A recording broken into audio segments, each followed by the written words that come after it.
I honestly thought the blueberries would tip the scale against me. More expensive ingredients, more work. Surely it couldn't compete with a bakery loaf. But when I ran the numbers, I was wrong by a lot.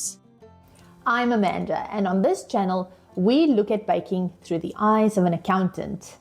Every loaf has a cost, and I'd like to know if it really is cheaper to bake from scratch, or are you simply just paying for the experience? A blueberry loaf at an artisan bakery costs about $12. Mine, $5.55. That's not a small difference, and I'm about to show you exactly how I got to that. But first, the bread. We start the night before, feeding the starter so it's active and ready by the morning. Then the next morning, into the bowl goes 475 grams of bread flour, 10 grams of salt, and 100 grams of active starter. Now the fun part. I replaced all of the liquid, which would have been 325 grams of water.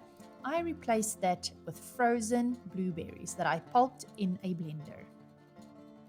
It was quite a mission to get it all incorporated into one, and frozen blueberries are very cold on your hands. So I transferred it into the mixer, and when the consistency was better, I let it back into the bowl to rest before I did my stretch and folds.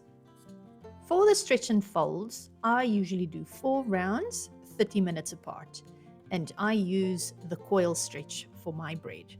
This builds the gluten structure and it gives the sourdough that open, airy crumb. You're just lifting and folding all the way around the bowl. It takes about 30 seconds each round. Now cover your dough and let the bulk fermentation happen, which takes about 4 hours depending on the season that you are in. After the time has passed, turn out your dough onto a lightly floured surface. Now it will be shaped to go into the bannetons or proofing baskets for overnight cold proofing in the fridge. The cold proof develops the flavor and makes the scoring much easier in the morning. We had 2 small pans available for this bake, and so I cut my dough in half and proofed them like that. In the morning, preheat your oven to 475 degrees Fahrenheit. Prepare your baking tins. This is a nice tip. If you scrunch up your baking paper, it will fit into the pan much easier.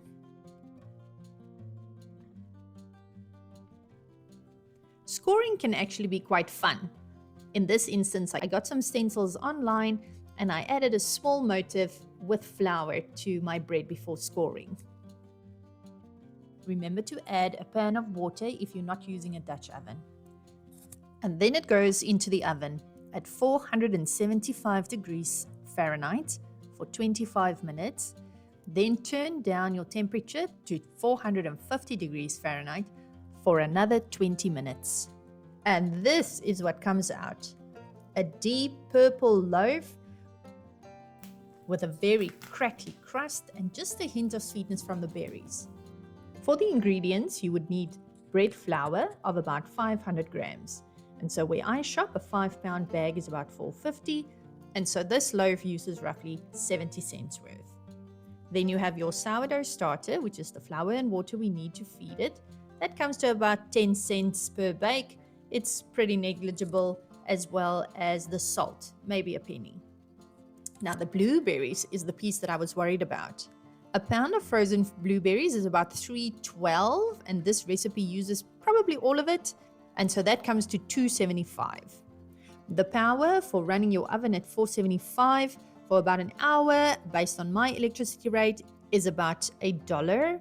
And then the equipment, all of the items that you would use, if I spread their cost across every loaf I bake in a year, we're looking at maybe 65 cents per bake for the things that I will eventually need replacing. So that's the accountant in me doing depreciation math on a bread recipe. I can't help it.